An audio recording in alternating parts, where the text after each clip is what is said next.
voy a presentar a un hermano mío.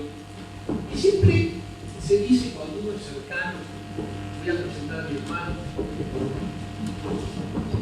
Perdón. Voy a presentar a mi hermano.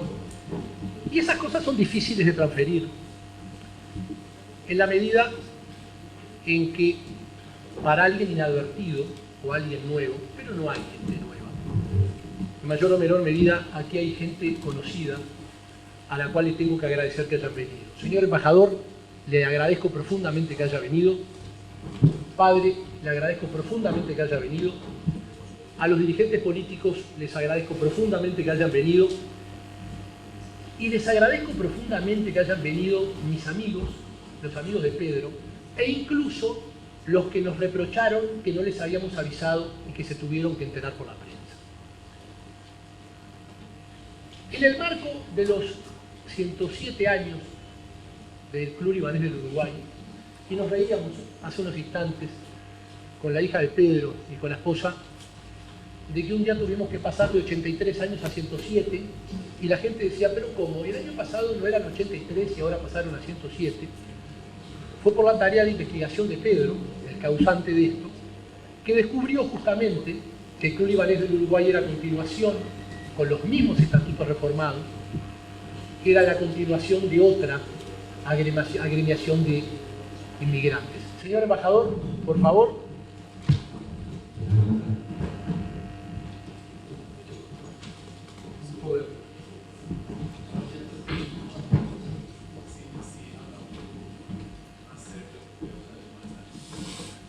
Ahora sí, ahora sí.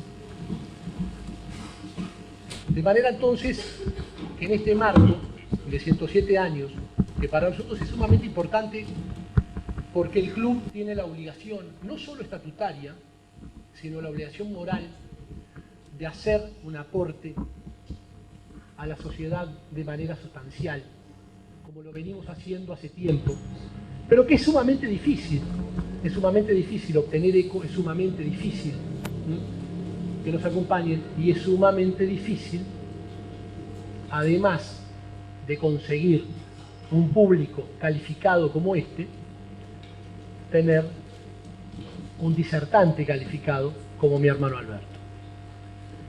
El doctor Alberto Scavarelli, además de hermano mío, tiene este currículum vitae que habla de por sí, de quién es, qué hizo, y creo que hemos sido un poco avaros en este currículum vitae porque ha habido cosas que es imposible también transferir, y es imposible, digo, que se incluyan en esto, que los currículums generalmente son cosas frías, pero yo le agregaría a esto que hoy no solo es un referente nacional, sino es un referente internacional.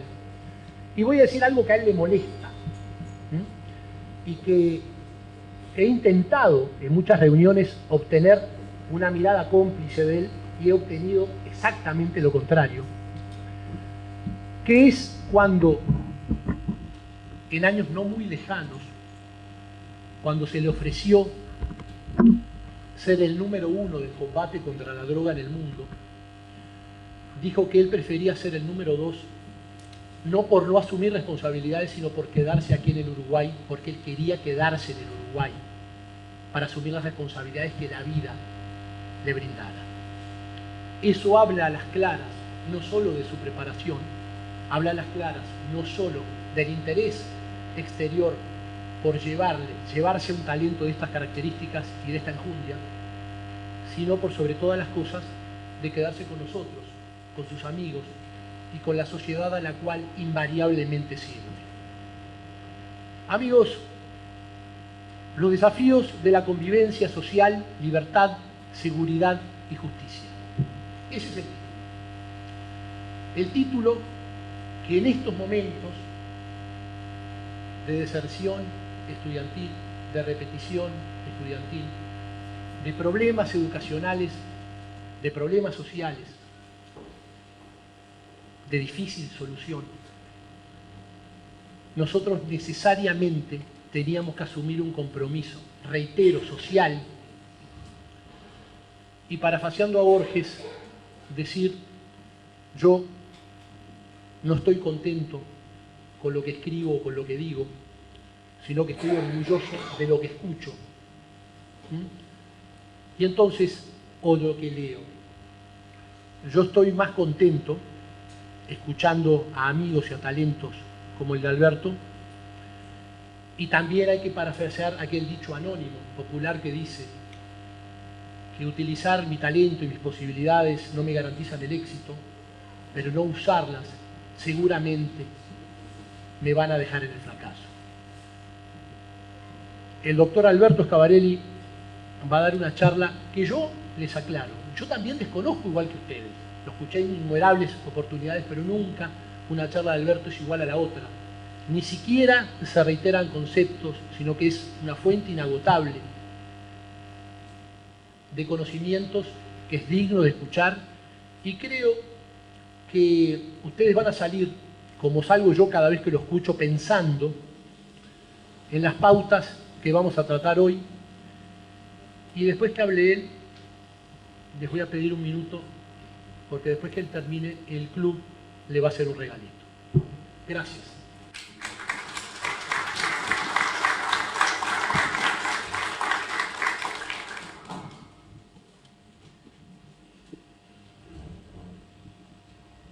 Esta casa para mí significa mucho.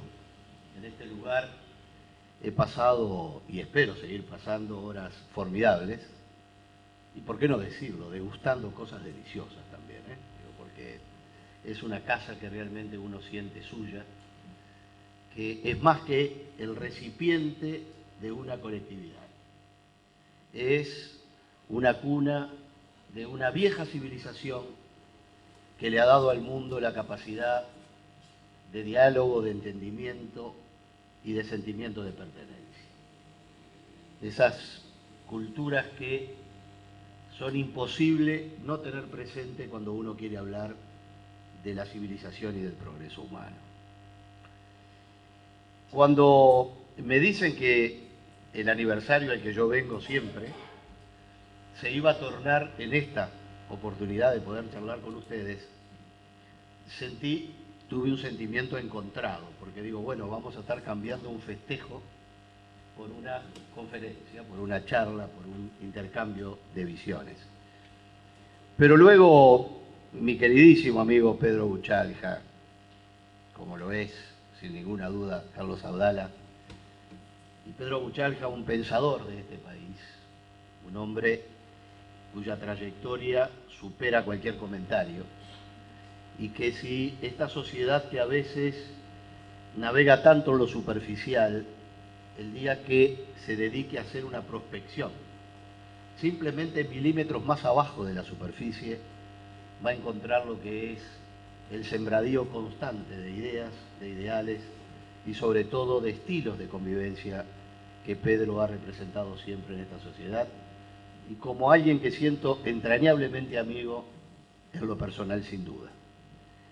Con Carlos nos une lo que él dijo, un sentimiento en poco uso, que es el de la fraternidad, que está mucho más allá de la comunidad de principios, está enraizado en el sentimiento, que es el mejor terreno donde cultivar la relación humana. Cuando manejamos la posibilidad de un tema, nos pareció que hay en este tiempo de hoy un enorme desafío en materia de convivencia. Y cuando uno habla de convivencia, lo puede llevar a escenarios que van desde lo micro, de lo introspectivo personal individual, hasta el colectivo del mundo internacional organizado. Y en cualquiera de esos factores, en cualquiera de esos escenarios, del micro íntimo al colectivo global del mundo, los principios de libertad, de seguridad y de justicia siguen siendo principios rectores donde poder afirmar el sentimiento de lo moral como concepto de lo bueno y de la ética como concepto del comportamiento humano. Y normalmente cuando uno habla de convivencia, académicamente comienza a pensar en la relación de dos o más personas que son las que conviven. Pero en realidad nuestro tiempo de vida se ha transformado a tal nivel de complejidad que hoy tenemos que dedicarnos a pensar en la convivencia de cada uno de nosotros con nosotros mismos.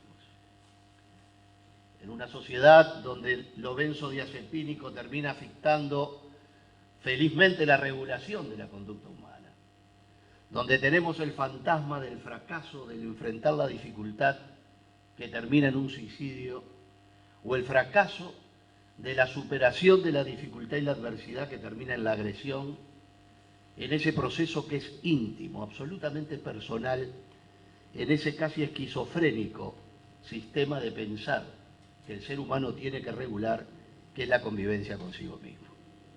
Pero aún en esa convivencia interna, íntima, personal, el factor de la seguridad en la que uno se relaciona con sí mismo, el factor de la libertad, entendida como el conjunto de acciones lideradas por un principio de libre albedrío y de capacidad de querer y entender, y el principio de ser justos, también para evaluar nuestras luces y sombras, me permite tener esta filosofía que me proyecta desde el micro de lo individual como universo maravilloso, irrepetible, insoslayable e irrenunciable, para ir avanzando desde nosotros mismos, individual, para terminar en el yo que se reconoce en el otro, para ir transformándonos de a poco en el maravilloso nosotros.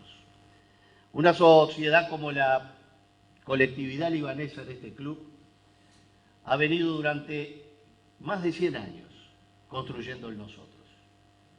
Ha venido construyendo el refugio, ha venido construyendo el espacio solidario, ha venido construyendo el espacio de rectificación para quienes a veces, como en toda colectividad humana, necesitan el consejo a tiempo y las paredes que cobijen no solo la intemperie de la vida, sino la intemperie del alma.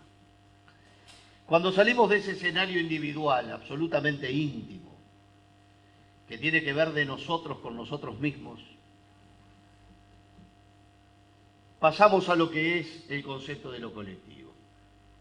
Y el otro día, en esas charlas que tenemos a veces con Pedro, que duran pocos minutos, porque Pedro no es un hombre de largos discursos telefónicos, pero son lo suficientemente intensos como para que nunca queden en la vacuidad.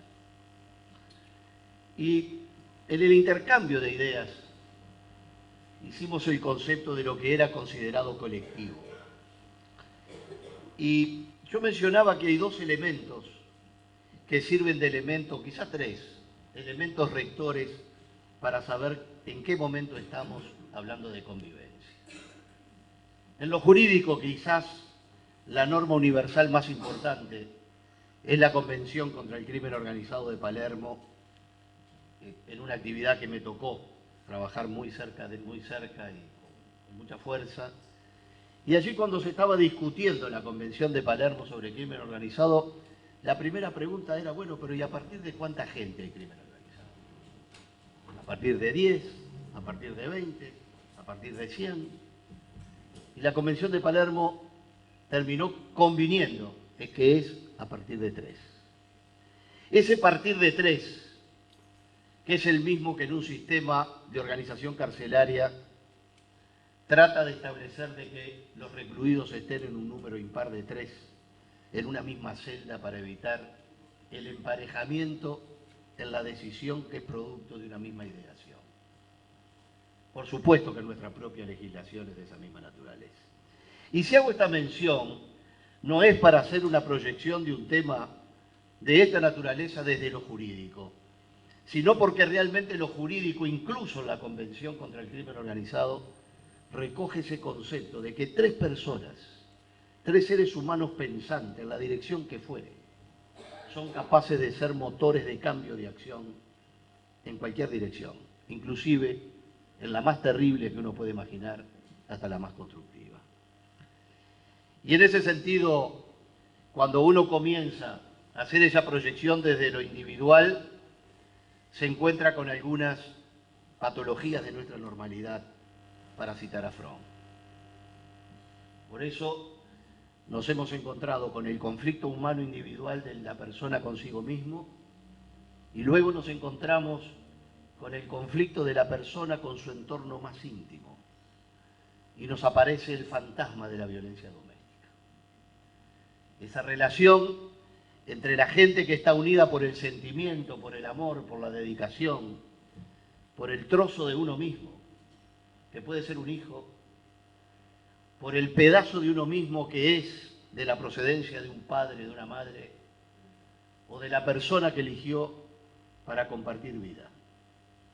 Y sin embargo, esa gente que forma parte de nuestro entorno más íntimo, por las circunstancias que fueren, que si hay tiempo, alguna cosa diremos, termina tornándose en el enemigo más terrible, en lo que tiene que ver a esa intimidad que cuando se transmuta a lo internacional, lleva a la definición del conflicto, diciendo que no hay peor guerra que la guerra civil porque es de adentro, que no hay peor guerra internacional que la guerra con un país lindero. ¿Por qué? Porque el conflicto tiene que ver con la distancia y con la cercanía. Y la cercanía tiene que ver con la convivencia. Y la convivencia tiene que ver con la exposición de unos en otros, de unos con otros, del yo con nosotros o yo contigo para transformarnos en nosotros. Por eso ese fantasma de la violencia doméstica que tuvimos un día que legislar, no para descubrirla, porque en realidad normas habían, sino para tratar de encuadrarlo en un sistema normativo que terminó encontrando un aspecto que para mí, que comulgo esa filosofía, un punto maravilloso, que es, por primera vez en el Uruguay, logramos introducir el concepto de la justicia terapéutica.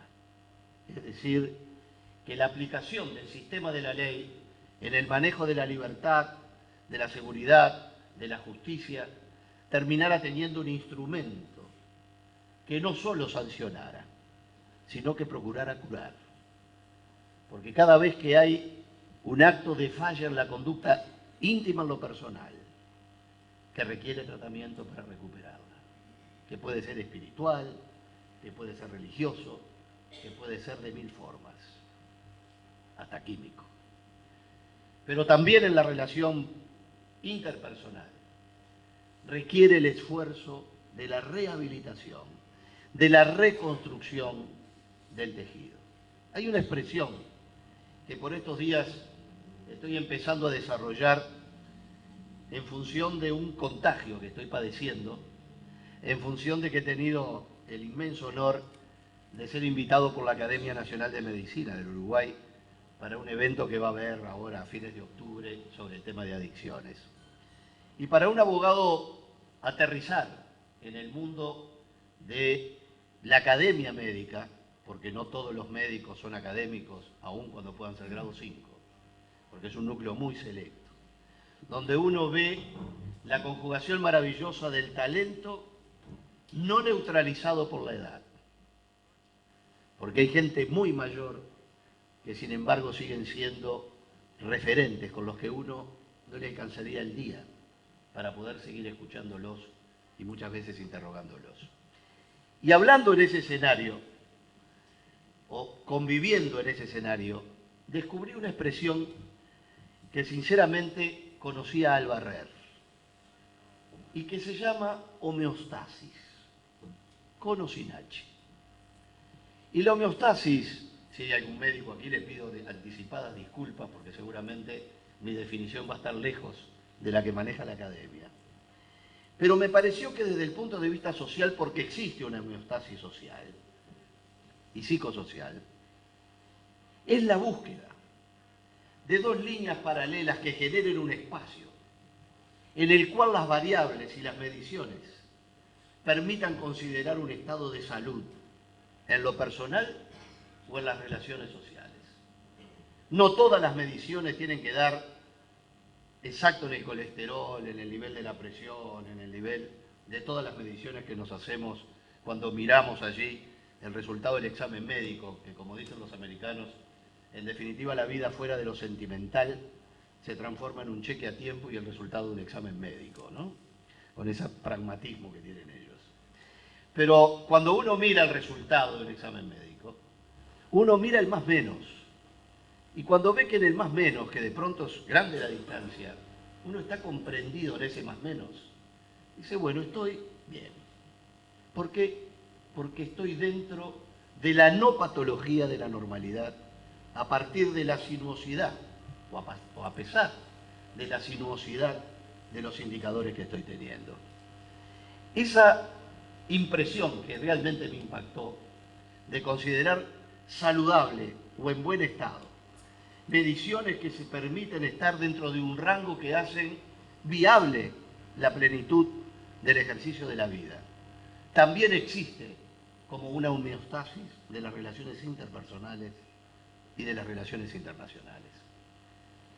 En mi paso por Naciones Unidas aprendí que el único arte posible de la convivencia internacional, no sabía de esto de la homeostasis, me hubiera venido bárbaro por aquel tiempo, pero lo que uno buscaba la expresión para decir, era que lo que procuraba el mundo internacional organizado era encontrar un sistema de relaciones que aún en las situaciones límite de la medición, y aún cuando alguno saliera del rango de lo permitido, nos permitiera mantener el equilibrio macro que nos permitiera decir estamos en un mundo en paz. Y en el caso de lo interpersonal, estoy en una relación de paz. Y en el caso de lo íntimo, estoy en paz conmigo mismo hasta donde la vida me permite. Pero como la convivencia no es un fenómeno estancado, sino que es un fenómeno absolutamente dinámico y tensional. Y si la convivencia se transforma en un fenómeno estancado en lo humano, es porque el individuo está suprimido en su libertad o porque efectivamente perdió todo tipo de conexión con la realidad que lo circunda y se transforma en un sometido de sí mismo o del entorno. Un entorno que puede ser de una relación íntima o que puede ser de una relación laboral, puede ser de una relación social en un Estado o puede ser el de toda una región sometida a la barbarie de un conflicto. Cuando hablamos de este concepto de la convivencia, que va desde ese menos a más, para establecer algunos parámetros que nos permitan cartesianamente dividir cosas que están todas juntas, porque no existe la libertad por un lado, ni la seguridad por el otro, ni la justicia por el otro. Como la fraternidad no existe por separado de la amistad, ni del amor, sino que simplemente son modos de especializarnos en dividir realidades que son una sola, para trabajar sobre ellas, para ver qué podemos hacer cada uno de nosotros, por menor que sea la posibilidad de modificar la realidad. El arte de conservar la esencia de lo humano, para que la humanidad no deje de ser humana y para que el humano no deje de ser humanista, requiere de cada uno de nosotros un aporte, visible o invisible, que va desde la cordialidad del saludo hasta el abrazo frente al dolor del otro. Yo creo en el Arca de Noé, creo ciegamente en el Arca de Noé, pero no me estoy refiriendo al Arca de Noé del diluvio, me refiero al Arca de Noé de nuestra propia vida, ese recipiente espiritual donde uno pone a bordo la gente en la que puede querer, en la que puede confiar, en la que sabe que está. Esa persona o esos seres a los que uno encomienda a sus seres queridos un día que un examen médico le da un resultado que no quiere ver o que no quisiera ver visto. O cuando tiene que asumir una responsabilidad que pone en juego su propia seguridad personal. O cuando tiene que pedir un consejo porque en la intimidad de su relación descubrió un hijo con una adicción o descubrió un problema grave o un problema de relación. Porque los humanos somos curiosos y estamos condenados a querer saber. El problema es que cada vez estamos menos formados para saber cómo administrar la información que recibimos. Y a veces buscamos información, incluso en materia de relaciones interpersonales, para luego sorprendernos con la información que buscábamos sin tener una epistemología previa para saber cómo administrar el yacimiento que nos enfrentamos. Y ahí tenemos otra fuente del conflicto de la convivencia social. Y ahí es donde la libertad de la búsqueda tiene que estar amparada por la responsabilidad y por el criterio de la justicia, que tiene que ver con la libertad esencial, de que la libertad solo se puede ejecutar y cumplir, no solo con el viejo dicho de que el otro me la respeta, sino cuando además tengo un escenario de paz. En el repaso de cosas que uno hace para afrontar el desafío de estar ante un público como ustedes y al lado de quienes estoy, no pude resistir bajar algún libro de Kuntera, ese autor que hace ese razonamiento increíble sobre lo que es el nuevo concepto, si no nuevo, el concepto de la solidaridad interpersonal. Y como yo soy de los que creo que el agua tibia uno no la puede estar inventando todos los días porque sería un desgaste de tiempo inútil. A lo sumo tiene que aprender cómo se entibia el agua, pero no puede ser un proceso de descubrimiento. Me parece que ese razonamiento, que parte de esa concepción filosófica que nos dice, antes humanamente era más fácil ser solidario, mucho más fácil que ahora. Y uno piensa, ¿por qué antes era posible crear entidades de esta naturaleza donde un puñado de gente chiquitito tomaba la decisión de crear entidades centenarias para darse cobijo y darse protección? Porque en realidad la adversidad era una adversidad colectiva. La adversidad era algo que nos golpeaba parejos.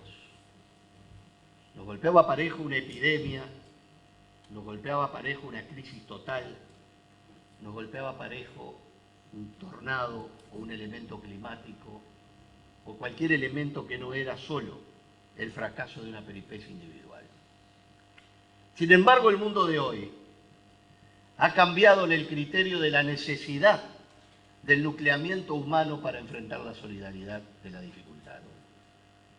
Porque hoy la vida nos pega, cuando el infortunio llega, en forma menos colectiva, más individual y más selectiva en nuestros propios intereses. Porque de pronto yo convivo con otros y a los otros no les va mal y a mí me va mal, por el sencillo hecho de que yo tenía el dinero en un banco en el sistema financiero que mis vecinos no lo tenían. O por el hecho de que la empresa donde trabaja uno tiene que estar sometida a reglas de mercado donde lo humano se considera un recurso y por lo tanto es tan reductible como el consumo de energía eléctrica o combustible. Y cuando una empresa tiene que ajustar su presupuesto, echa 1.000 personas, 2.000 personas. Ahora acá tenemos el ejemplo internacional. De un día para el otro hay 10.000 personas que quedan sin trabajo. Hay que ajustar. Pero como pertenecen a un sector de la actividad, esa solidaridad es relativa porque está en la enorme competencia de salir a buscar el espacio para uno mismo. Y me pareció un razonamiento interesante, no para adoptarlo como un axioma, como un elemento irreductible, sino como un elemento que nos sirva de faro, de punto de referencia, de lucero hacia el cual transitar para construir nuevas formas de nucleamiento en busca de la solidaridad, para que el infortunio personal no se transforme en el dolor de la angustia de la soledad en compañía. La soledad en compañía es la peor de las soledades, porque uno tiene que ponerse el rostro de que todo está bien para poder tratar de encontrar el espacio que le recupere la reconstrucción de la buena situación perdida. No es fácil, no es fácil. Por eso, cuando existen instituciones recipientes que le permiten a la persona encontrar el refugio del encuentro, pero también el liderazgo de compartir su peripecia personal, lleva aquello que siempre he dicho, que no hay nada mejor que un mejor amigo cerca al comienzo de una situación cualquiera que el mejor especialista 5 años después. Hay situaciones que no tienen marcha atrás, pero todas las situaciones son mitigables. Hay gente que toma la decisión de afrontar la vida solo y es un combatiente para el éxito y es un sacrificado para el fracaso. La liberación que en psicología conductista hace de que el individuo aprenda a compartir con su entorno más querido sus problemas y no trate de fingir que es un marido o una mujer exitosa y termine ocultando que lo echaron y finja que salió a trabajar, como era histórico. El individuo seguía trabajando, pero no trabajaba, salía de su casa en el mismo horario y se quedaba por ahí hasta volver a la hora en que volvía en el horario habitual cuando trabajaba, porque no encontraba el espacio donde construir el diálogo y la sinceridad de decir, me pasó esto. Quizás con el sentimiento de no compartir el dolor con el otro, pero necesariamente en la profundización de la soledad y del dolor personal. Cuando hablamos de la convivencia y pasamos a la convivencia más extendida, de la convivencia interinstitucional, en una filosofía donde aprendimos el principio rector de la libertad, de la igualdad, que llevó tanta sangre para la humanidad.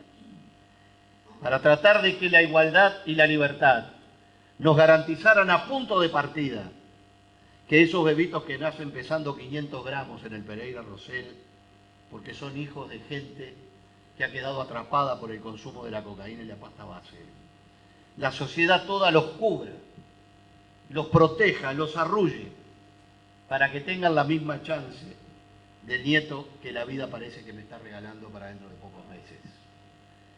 Porque esa es la clave de la vida.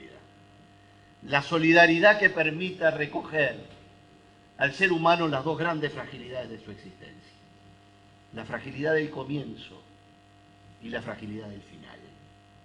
Para que su propia etapa final no dependa de la responsabilidad ética de los entornos.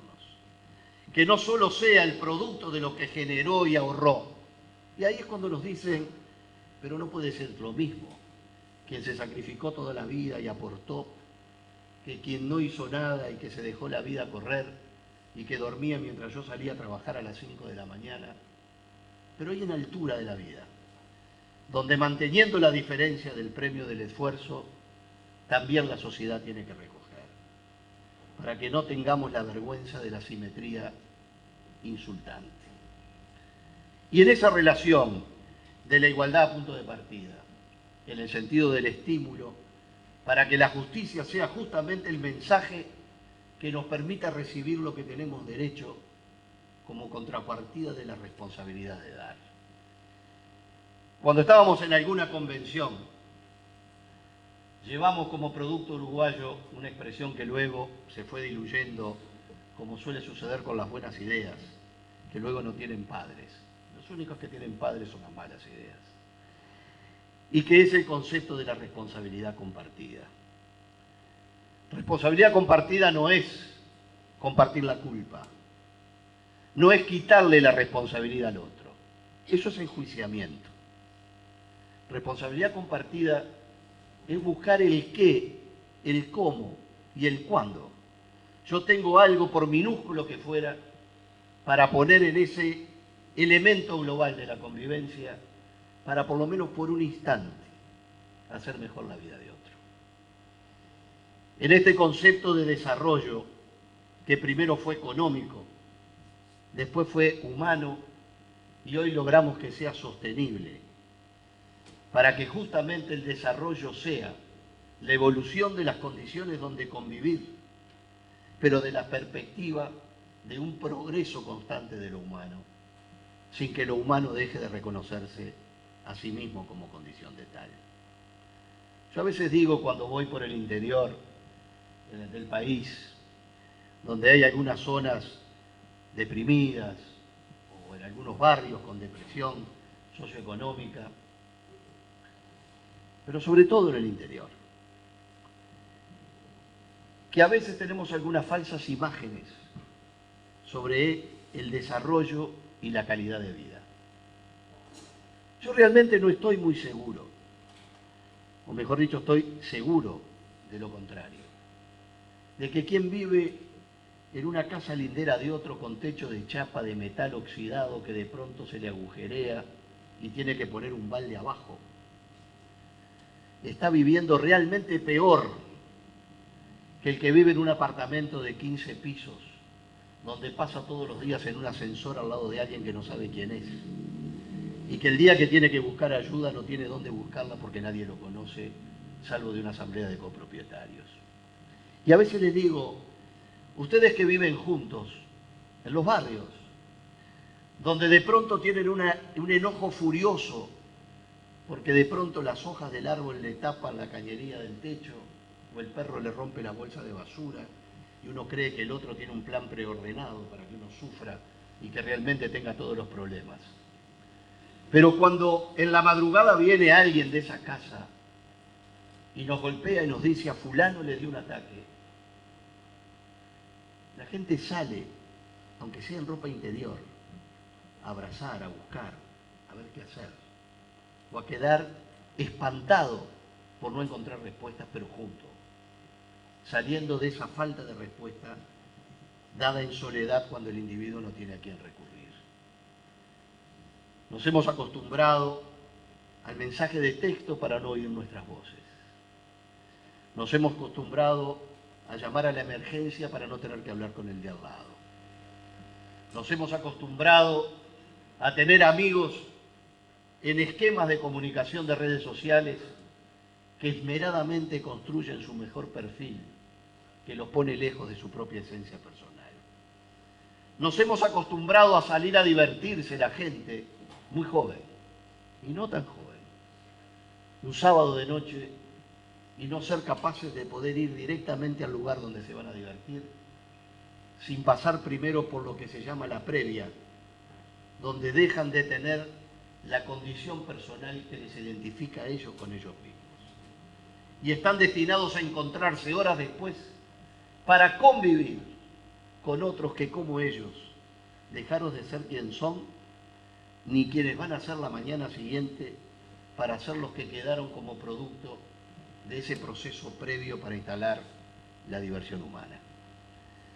Son muchos los factores que se suman. Sin duda que el factor de la droga es un factor profundo y pesado que no incluiré hoy en la agenda porque seguramente abusaría de ustedes, porque es un tema que me tiene realmente preocupado y conmovido, porque forma parte de una de una actividad esencial que he desarrollado y aún desarrollo fuera del país. Pero cuando hay tantos elementos que van cambiando y que van condicionando el modo de la relación, tenemos que pensar qué caminos tenemos para encontrar las respuestas. Tenemos que pensar en lo binacional, en lo regional, en lo internacional. Tenemos que también construir nuestra arca de Noé internacional para saber dónde están nuestros amigos. No amigos ideológicos, sino la gente que nos respeta, porque la amistad también nace del respeto.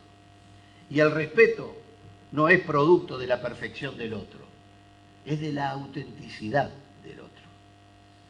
Uno respeta al que siente auténtico, al que no lo siente producto del marketing, del maquillaje, para mostrarnos un personaje que no es ni será, y que a poco de rascar veremos que no existe, porque tiene el alma de otro color.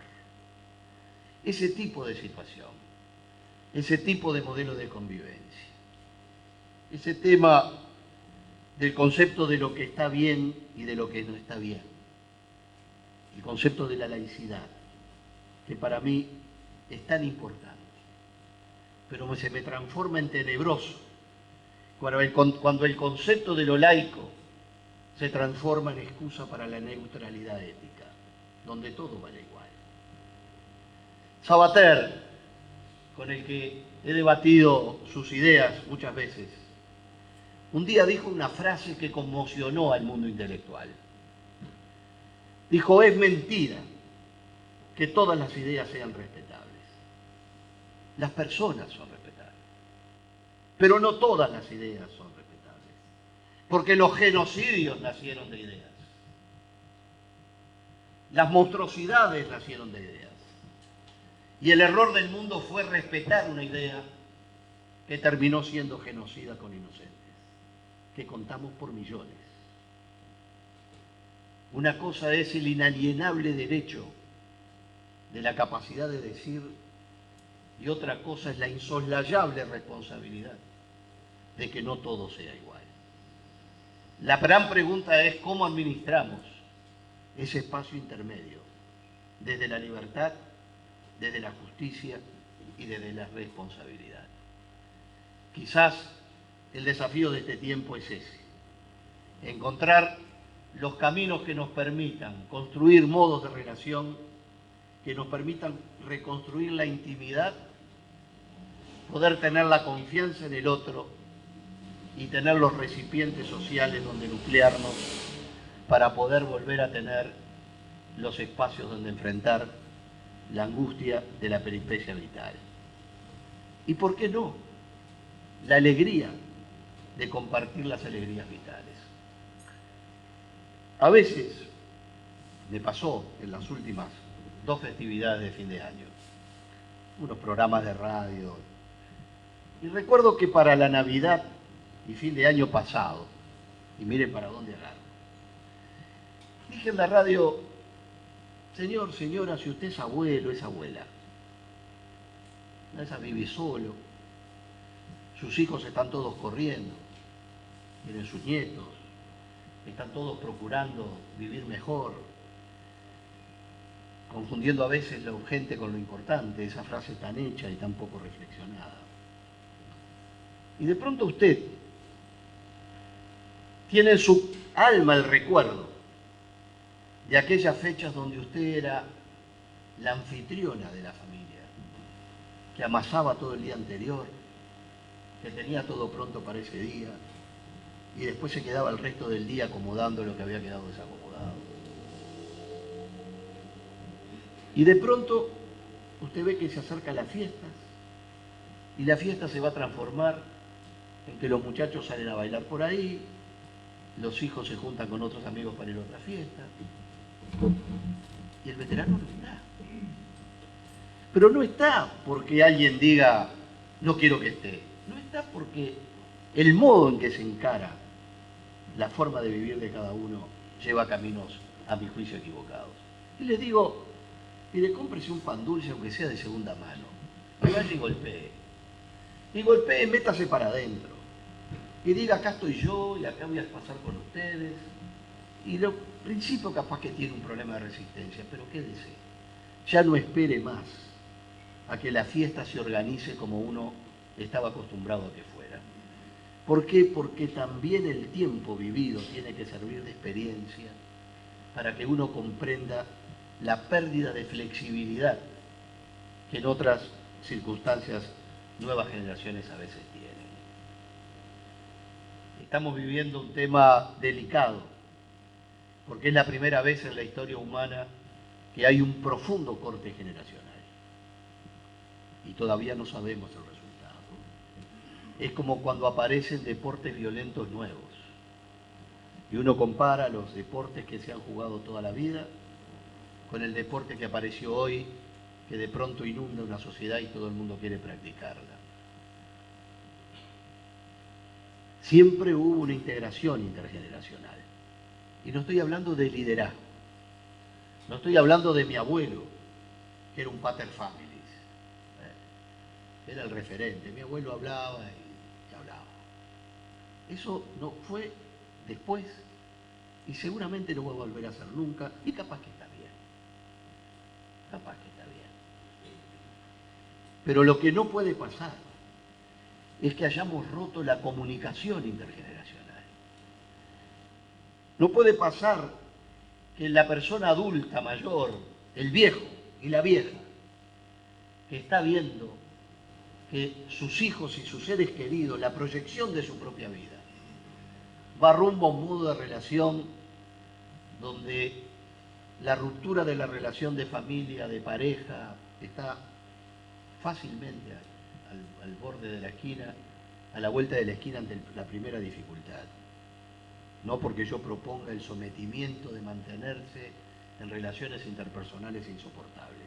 Me estoy refiriendo al otro extremo, al de la liviandad de dinamitar los puentes.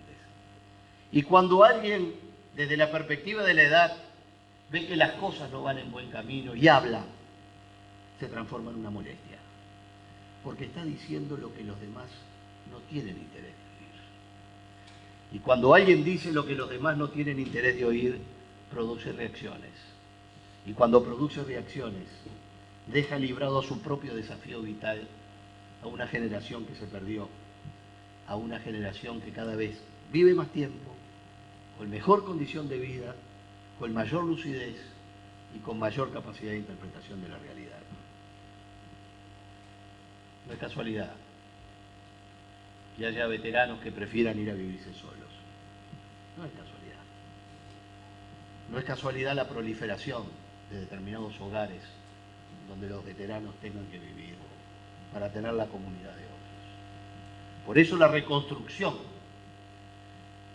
la proliferación de entidades de esta naturaleza, donde la excusa puede ser la comunidad de sangre, pero también puede ser la comunidad de cualquier otra cosa que la gente la nuclee. Es algo que tenemos que volver a reconstruir, sabiendo que ya no va a estar pensada como hace 100 años, para ver cómo protegíamos al inmigrante sirio-libanés que venía a luchar por la vida, como bien dijiste tú, en ese discurso que pude escuchar por internet. Porque hoy los desafíos son otros. Y seguramente esos otros desafíos producen internamente las mismas angustias, aunque tengan distintas intemperies. Por eso me parece que es muy importante, por lo menos para mí, que utilicemos los instantes de reflexión para tratar de ver ese modo de aportar en la construcción de un modo de relación que sea mejor. Porque cuando las personas viven en paz consigo mismo, cuando reciben lo que deben recibir, cuando pueden tener relaciones con los demás, aún interrumpidas o rotas, pero civilizadamente llevadas, cuando la fraternidad forme parte de un principio y no a practicar y no ese principio que dejamos olvidado. Hace un tiempo, una comunidad católica muy importante organizó un evento en el Salón de los Pasos Perdidos, que fue ecuménico, porque en el sentido de que hubo de todas las confesiones. Y me tocó exponer sobre la fraternidad el principio olvidado. Y realmente, no hemos hecho por la fraternidad lo que hicimos por la libertad y procuramos hacer por la igualdad.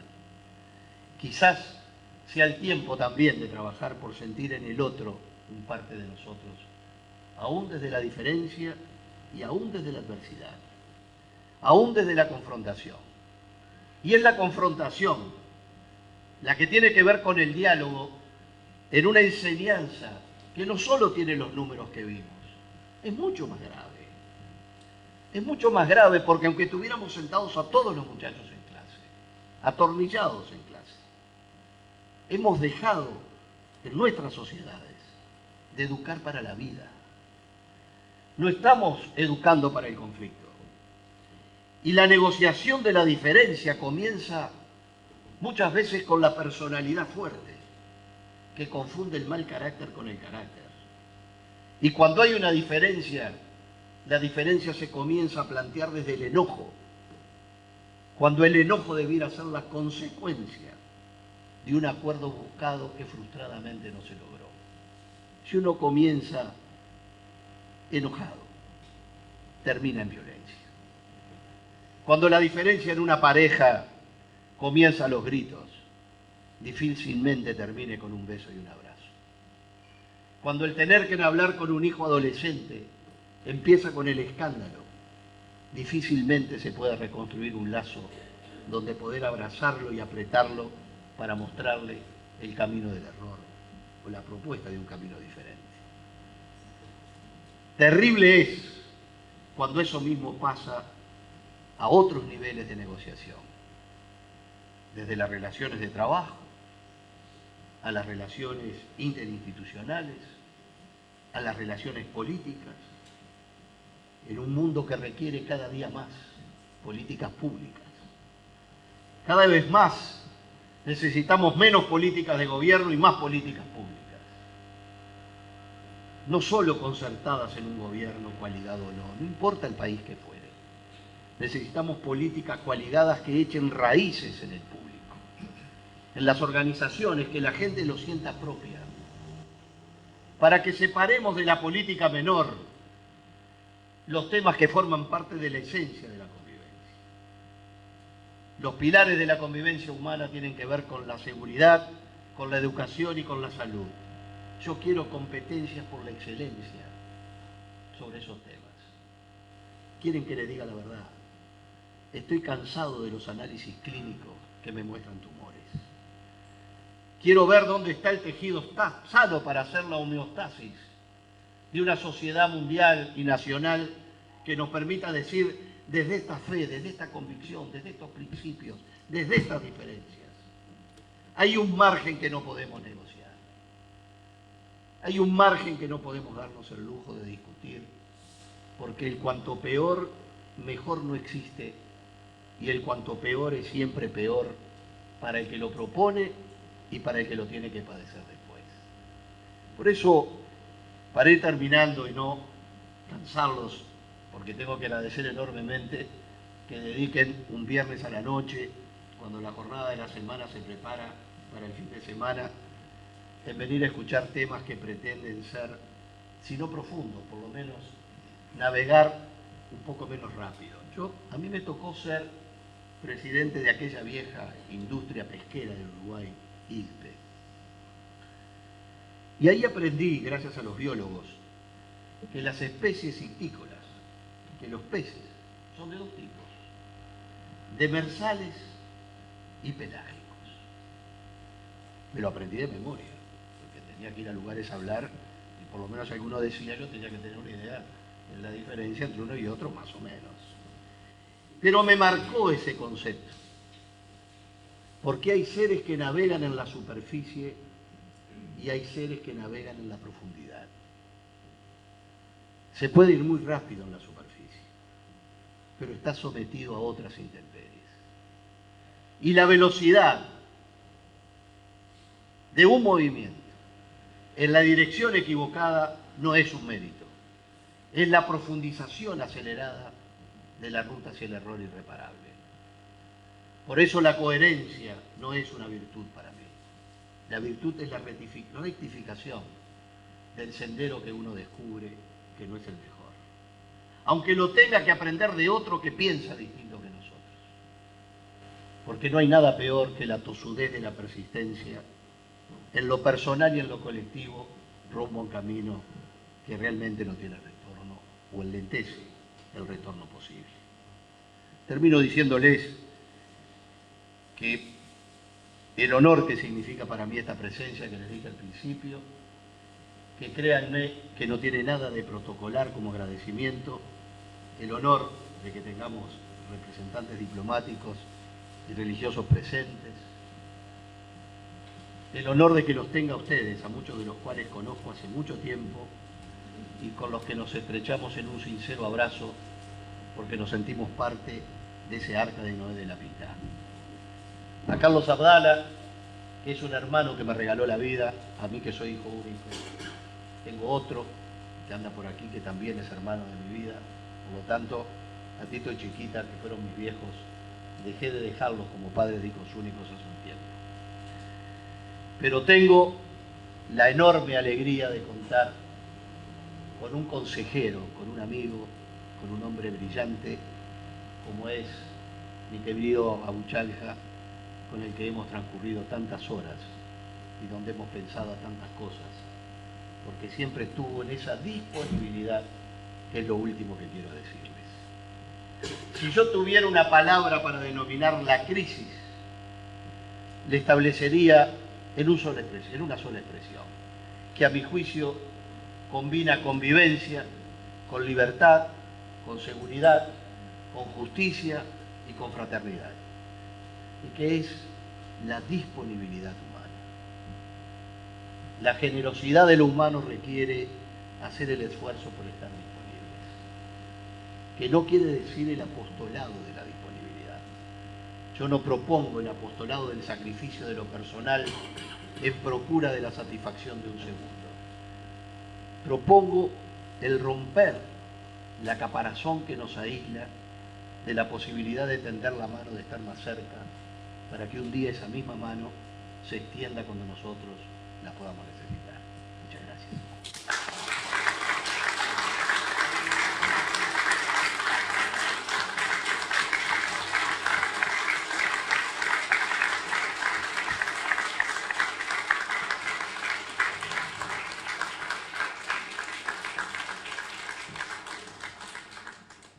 Qué regalo que hizo el Club Libanesa. Yo digo regalo de Dios.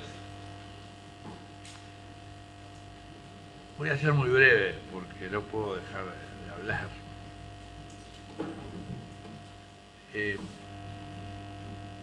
Es un hombre brillante. No solo brillante por su conocimiento y su involucre en todo lo que es responsabilidad por el otro, por la sociedad, sino que... ¿Se escucha? ¿Se escucha bien? Sino que... Perdón.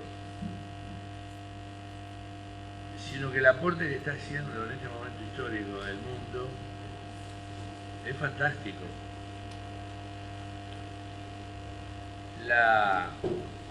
Yo le iba a hacer alguna pregunta sobre el tema de los transgénicos, pero creo que no paga la pena. Es un tema menor. Y la preocupación que hoy nos contagió Alberto es si no agarramos para ese lado y dejamos que el mundo siga corriendo, el tsunami nos pasa por arriba. Yo noté una cantidad de pequeñas cuestiones, pero como estamos involucrados desde muy chicos en el tema de la solidaridad, la libertad, la responsabilidad, como él definió en forma brillante y forma sencilla, me hizo acordar a Néstor, el sabio de la Ilíada. Decía Homero que se levantaba Néstor y de su boca fluía la palabra como la miel. En la Ilíada Homero usaba metáforas porque se cantaba y la metáfora daba la visualización. El Sapiens tiene 40.000 años, no se sabe, muy poco menos, pero comenzó a hablar hace muy poco y la palabra solo incide un 10% en la comunicación. Por eso es fundamental cuando se hablar específicamente. Nuestra gente, los fenicios, descubrieron de que el hombre, para aprender el lenguaje del otro, necesita escribir y enseñárselo. Por eso, de los egipcios sacaron el alfabeto que posibilitaba que el otro aprendiera a hablar. Y así fueron escribiendo la historia del mundo desde el 1350 a.C. Hace poco nosotros dimos una charla sobre Moisés y cuando Moisés arrancó, o como fuera se llamara, ese hombre egipcio, según Freud, arrancó en la mochila, puso el judaísmo, marchó, puso el cristianismo, que está complicado, y puso el Islam, cargó en su mochila esas 3 responsabilidades y comenzó a correr la cosa. Hoy el mundo está viviendo una crisis tremenda. Lo que definía Alberto es una ayuda para definir, o tratamos de ayudar a mejorar la situación, esperando, así pasen 100 años como el calvinismo, la nueva ola, o dejamos que esto vaya para cualquier lado y continuemos en no te metas, no es tu problema, deja que el otro haga lo que quiera.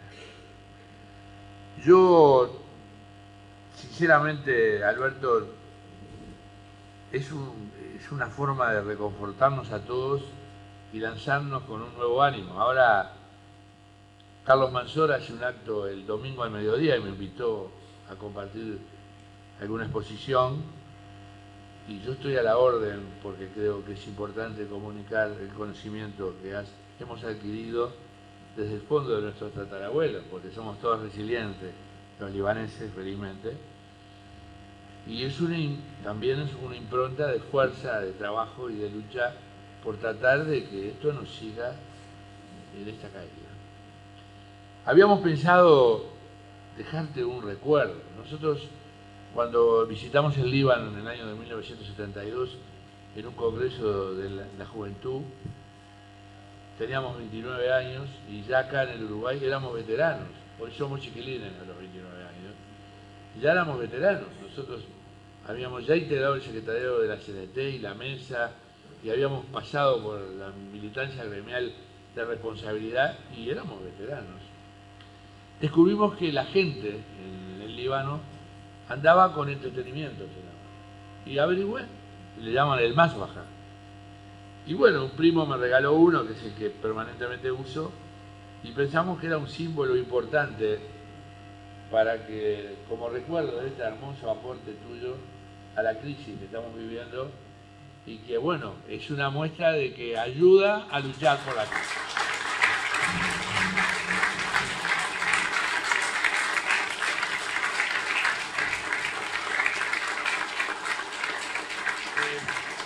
Especialmente quiero agradecer la presencia de todos, pero es importante destacar la presencia de nuestro embajador encargado de negocios, de nuestro padre, de nuestro cura del alma y de nuestro embajador de Egipto, que vinieron a condecorar de alguna forma y enriquecer esta reunión. Vamos a brindar porque esto se lo merece, y bueno, y continuemos con la conferencia en la cabeza, dando vuelta a ver qué podemos aportar de todo lo que nos regaló Alberto. Asuntos públicos, para conocer mejor, para saber más.